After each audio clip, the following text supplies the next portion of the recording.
Dulu saya ingat pertama kali saya aktifkan Instagram, pengikut banyak. Saya juga pula ikut, banyak orang minta tolong follow back saya dong, follow back saya. Kan permintaan, saya tidak sengaja, udah saya ikuti. Ternyata semua yang meminta follow back adalah juga perempuan. Saya tidak pernah melihat profilnya, apa isinya. Cuman karena permintaan saya usahakan menenangkan hati jamaah. Istri saya pernah lihat HP-nya. Saya kan di HP tidak ada password. Selalu 24 jam kebuka. Saya tidur, saya tidak pernah simpan HP-nya di bawah bantal. Atau saya sembunyikan, tidak. Saya taruh di kamar beda dari kamar tidur. Supaya kapan saya istri, buka aja, tidak apa-apa. Supaya dia lihat sendiri, baca betapa banyak saya digoda. Sampai ada kiriman, Syekh, saya tahu sudah punya istri, saya setia menjadi istri kedua. Kalau Syekh punya istri dua, saya setia jadi istri ketiga. Saya tidak balas. Saya tidak pernah balas hal-hal yang saya, kalau orang tanya agama, saya jawab. Yang tidak terkait agama, saya tidak jawab. Maaf Syekh, umurnya berapa? Saya tidak jawab. Punya anak berapa? Saya tidak jawab. Urusan keluarga saya tidak pernah jawab. Melayani. Istri saya melihat saya mengikuti hampir 28.000 yang saya sudah follow back. Istri saya lihat, kok sini ini semua perempuan sih? Saya diam aja. Kenapa kamu ikutin? Tidak, saya tidak ikutin. Cuma saya nurutin permintaan. Mereka minta, saya nurut. Untuk menenangkan hati. Tidak, saya tidak terima. Terus ngapain? Saya mau hapus. Ya, terserah, boleh. Hapus. Saya duduk sambil minum teh. Dari habis Isya sampai kurang lebih jam 10. Dia tolak. Hampir 2 jam. Saya diamin aja.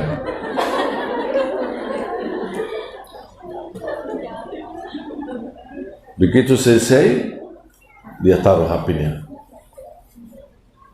Saya bilang, mana tanganmu? Saya bijitin dong. Pasti sudah capek.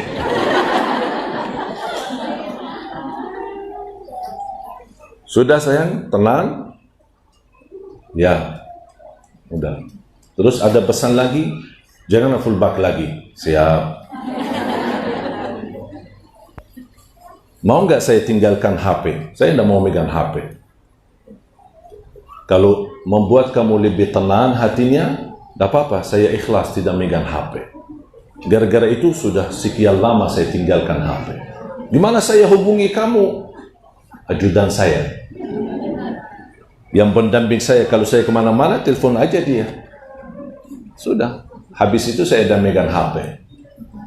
Baru saya sebelum kejadian ini, pas kejadian tusukan ini, terpaksa saya aktifkan HP lagi untuk menenangkan keluarga, karena banyak luar biasa kami dapat perhatian dari guru, ulama, sampai ke negeri Arab. Mohon maaf, jangan ibu-ibu kira saya tidak punya masalah dalam rumah tangga. Biasa, ibarat bermasalahan dalam rumah tangga seperti garam di dalam makanan. Kalau garamnya berlebihan, membaik. Kalau tidak ada garam, tidak enak juga. Begitu harus jalan hidup kita di dalam rumah tangga, harus berjalan, saling menutupi, saling mengisi. Kadang-kadang saya janji pulang ke rumah habis maghrib, tapi ada urusan mendadak, ketemu jamaah, ada yang minta tolong, pulangnya malam. Istri saya duduk di depan pintu.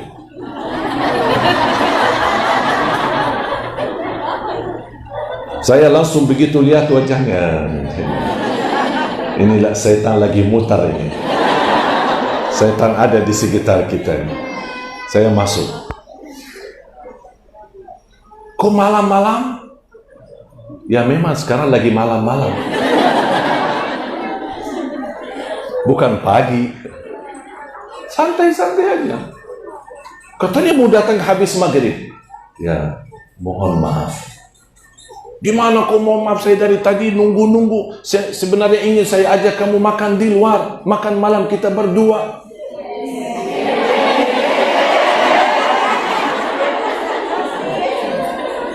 Akhirnya saya tunduk. Dia lagi musim. Sudah selesai sayang? Boleh nggak saya salat 2 rakaat? Nanti kita bahas. Karena ada sunnah masuk rumah salat 2 rakaat. Saya masuk salat 2 rakaat, habis itu, ya sayang ada apa tadi? Udah jadi. Udah jadi. Sudah amarahannya turun. Sudah mendam. Tapi coba kalau saya di saat itu lawan, dia lawan, kita lawan. Mungkin malam itu saya tidur di kamar lain. Santai aja. Alhamdulillah, lama kelamaan istri pun ikut. Saya kadang-kadang juga punya rasa emosi. Pas misal datang, kok makanannya belum jadi?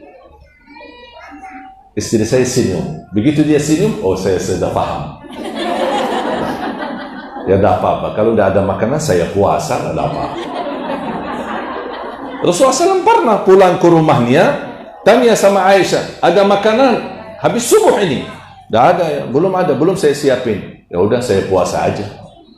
Ulama mengambil dari hadis ini kesimpulan puasa sunnah dibolehkan walaupun belum niat sebelum subuh. Beda sama puasa wajib, harus diniatkan lebih awal. Kalau puasa sunnah tidak diharuskan ada niat lebih awal. Wallahu ta'ala. Faham bu?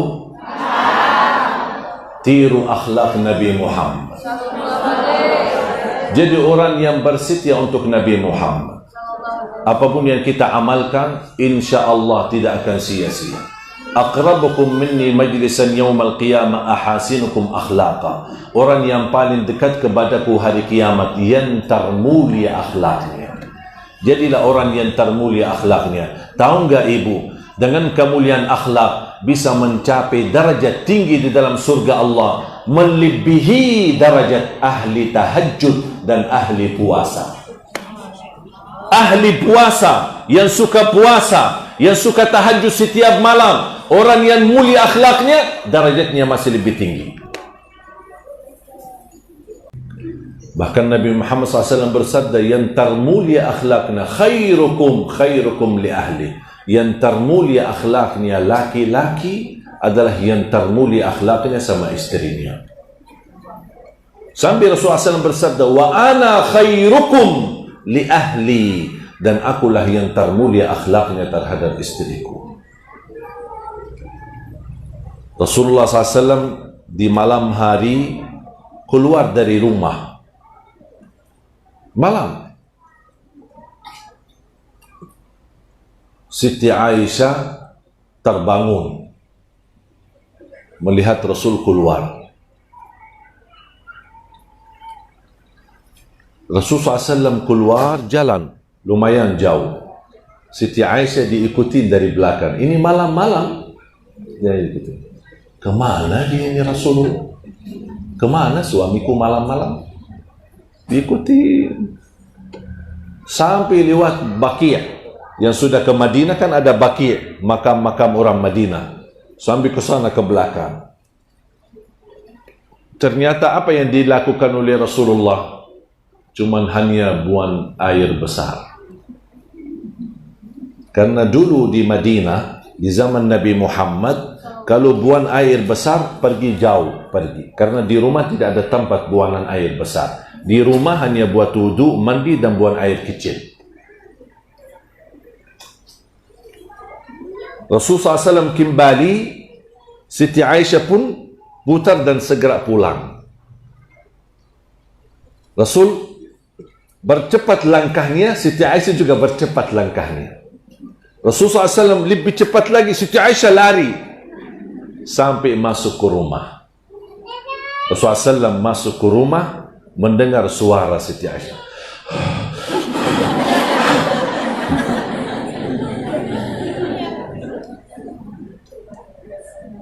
Rasulullah SAW berbaring di sampingnya sambil menaruh tangan di atas dadahnya.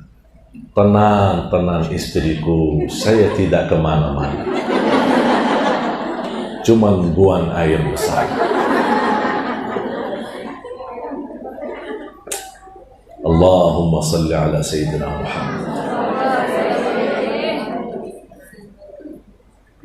Wajar wanita cemburu. Wajar.